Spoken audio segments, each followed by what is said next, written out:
y'all doing today? It's your boy Jermaine from Eat Right Guys Nutrition and Fitness, back with another video. And so I'm doing a follow-up video to the one I made yesterday about my experiences taking chemistry classes in undergrad. But this video, I'm gonna focus on biology classes that I took in undergrad and how that kind of went. So basically, I had to take 2 biology classes, even though your nutrition courses are basically biology classes in of itself, because you do learn like the same concepts and everything like that.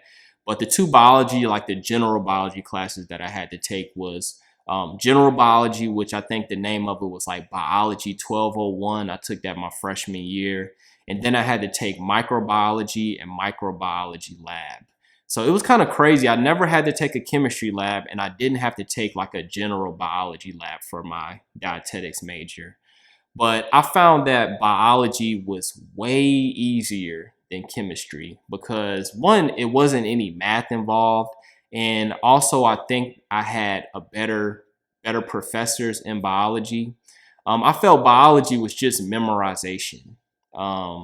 That's basically what it is. And I took biology my second semester, and there was a part, kind of reflecting on the last video, there was a big thing that I didn't even mention that I forgot about, is that during my first semester, I remember when I was in one of my classes, I overheard somebody mention noteswap.com, that he got his notes from noteswap.com. So I remember going home, going on that website.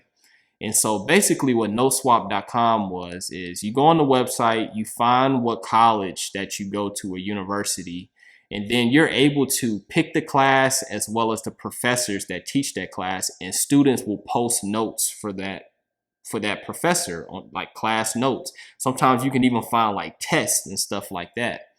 And so by the time I got to my first biology class, I had known about that website. And so that's kind of, I kind of used that website for the rest of my college career to not only pick what professors that I had in like some of my like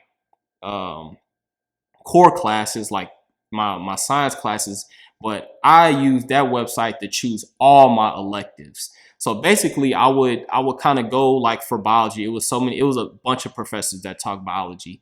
I went on that website and I picked whichever professor had the most notes posted on that website. And so that's how I chose my biology professor. And so I had all the notes going into that class. And like I said, basically with biology, there wasn't any math involved. It was basically just memorizing a whole bunch of material. And that's what I did. And I didn't even really study that much for it. I procrastinated a lot. And I remember our tests were at night.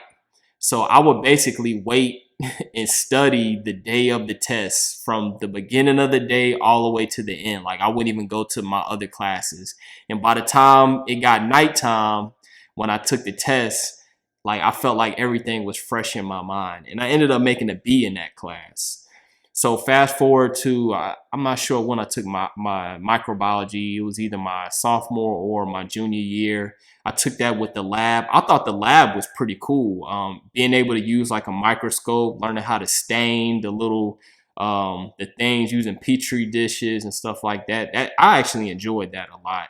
And then basically the class was just like regular biology. It was just memorization. I didn't have as good of notes for this professor because none of the professors really had good notes for microbiology, but I kind of used the same formula, just basically. And I think he offered, like, he sold class notes, because, you know, a lot of these professors, these universities gonna get money out of you however way they can. So I just kind of used his notes that he sold, as well as I didn't really use my textbook, and then like the little notes that I found on noteswap.com, and I was able to pass that class pretty easily.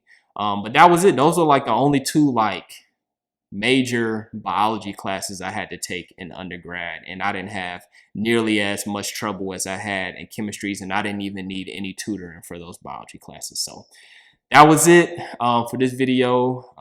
If you have any other questions, leave them down in the comment section or video requests, and I'll see y'all for the next video.